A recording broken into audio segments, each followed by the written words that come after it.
అంటారు. ఈ వీడియో చివరి వరకు చూడండి, ఎందుకంటే ఇది కేవలం జ్ఞానం కాదు, శివుడి అనుగ్రహం.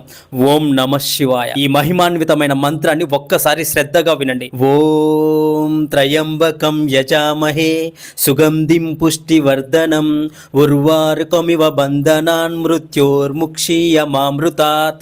ఇది శ్లోకం కాదు, ఇది ప్రార్థన కాదు, ఇది ఒక ఆత్మ వేదన నుంచి పుట్టిన పిలుపు.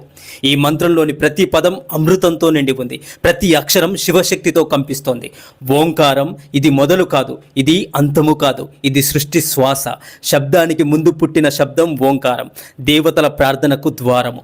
త్రయంబకం, త్రయంబకం అంటే 3 కన్నులు కలిగిన వారు. గతాన్ని చూసే కన్ను, వర్తమానాన్ని కాపాడే కన్ను, భవిష్యత్తును నియంత్రించే కన్ను.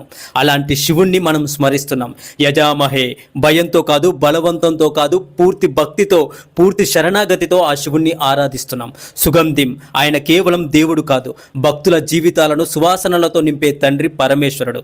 పుష్టివర్ధనం, మన శరీరానికే కాదు, మన ఆత్మకు బలాన్నిచ్చేవారు, మన జీవితాన్ని నిలబెట్టే శక్తి. ఉర్వారుకమివ బంధనాన్, పండిన దోసకాయ తొడిమ నుండి తేలికగా విడిపోయినట్టు మన బాధల నుంచి, మన బంధాల నుంచి, మన కర్మల నుంచి మనల్ని విడిపించమని ఆ పరమేశ్వరుణ్ణి అడుగుతున్నాం. మృత్యోర్ముక్ష్య, కేవలం శరీర మరణం నుంచే కాదు, ఆశల చావు నుంచి, నమ్మకాల మరణం నుంచి, భక్తి లేని జీవితపు శూన్యత నుంచి కూడా మమ్మల్ని కాపాడు పరమేశ్వర అని వేడుకుంటున్నాం. మామృతాత్, మాకు అమరత్వం కావాలని కాదు, శాంతితో జీవించే జీవితం కావాలి, భయం లేని శ్వాస కావాలి, నీ కరుణతో నిండిన జీవితం మాకు కావాలి పరమేశ్వర. ఇదే మహామృత్యుంజయ మంత్రం యొక్క అంతర్లీన అర్థం.